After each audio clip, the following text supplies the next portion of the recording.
বিরোধীদের আপত্তি ও প্রবল বিতর্কের মধ্যে লোকসভায় পেশ হলো ৩ বিল। ভোটের মধ্যে ৩ দিনের বিশেষ অধিবেশন ডেকে মহিলা সংরক্ষণের জন্য ১৩১তম সংবিধান সংশোধনী বিল, লোকসভার আসন পুনর্বিন্যাস বিল ও কেন্দ্রশাসিত অঞ্চল আইন সংশোধনী বিল পেশের মধ্যে বিজেপির রাজনৈতিক স্বার্থই দেখছে বিরোধীরা।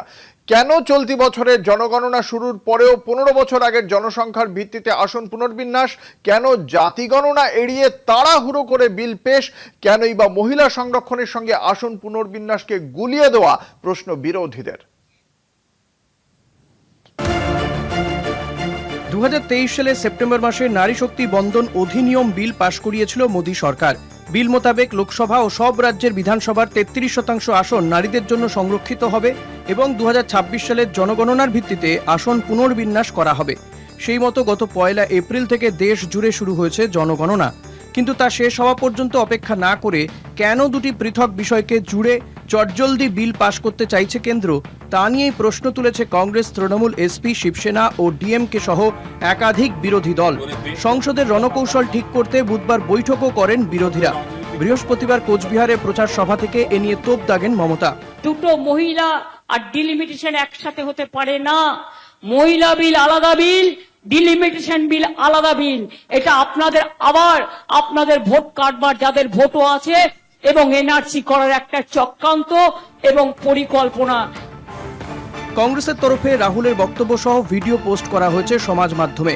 नरेंद्र मोदी, आरएसएस और बीजेपी घबरा गए हैं क्योंकि कास्ट सेंसस का डेटा आना शुरू हो गया है और उनको मालूम पड़ रहा है कि पिछड़ों की देश में सचमुच कितनी आबादी है। वो नहीं चाहते कि आपको अपनी सच्ची आबादी के बेसिस पर भागीदारी मिले। ये सिर्फ पिछड़े वर्ग के खिलाफ नहीं है, ये एंटी नेशनल एक्टिविटी की जा रही है। कड़ा प्रतिक्रिया समाजवादी नेता अखिलेश यादवेरो। जनगणना होगी तो देश जाति जनगणना मांगेगा, जाति जनगणना होगी तो देश आरक्षण मांगेगा। ये सबसे बचना चाहते हैं लोग। ये पीड़ित, दलित, मुस्लिम, पिछड़ा, आदि आबादी सबके खिलाफ लोग हैं। কেন ২০১১ সালের জনসংখ্যার ভিত্তিতে আসন পুনর্বিন্যাস? বিরোধীদের প্রশ্নের জবাবে কেন্দ্রের জবাব, চলতি বছরের ১ এপ্রিল থেকে যে জনগণনা শুরু হয়েছে ২০৩০-এ তার পূর্ণাঙ্গ কাজ শেষ হবে। সরকার চাইছে ২০২৯-এর লোকসভা ভোটেই ৩৩% মহিলা সংরক্ষণ চালু করতে। সেই কারণেই এই তৎপরতা। লোকসভায় প্রধানমন্ত্রী নরেন্দ্র মোদীও বিল পেশের পক্ষে জোরালো সওয়াল করেন। তার আশ্বাস, সরকার কোনো ভেদাভেদ রাখবে না, কারো ক্ষতি হবে না।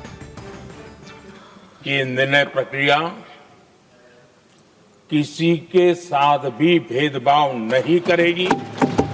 ये निर्णय प्रक्रिया किसी के साथ अन्याय नहीं करेगी। भूतकाल में जो सरकारें रही और जिनके कालखंड में जो परिसीमन हुआ और जो अनुपात उस समय से चला आ रहा है, उस अनुपात में भी कोई बदलाव नहीं होगा और वृद्धि भी उसी अनुपात में होगी। বৃহস্পতিবার সারাদিনই বিলের পক্ষে বিপক্ষে বিতর্ক চলে। 12 ঘন্টার আলোচনা শেষে শুক্রবার বিকেলে 3 বিলের পক্ষে ভোটাভুটি হওয়ার কথা লোকসভায়। কলকাতা টিভি।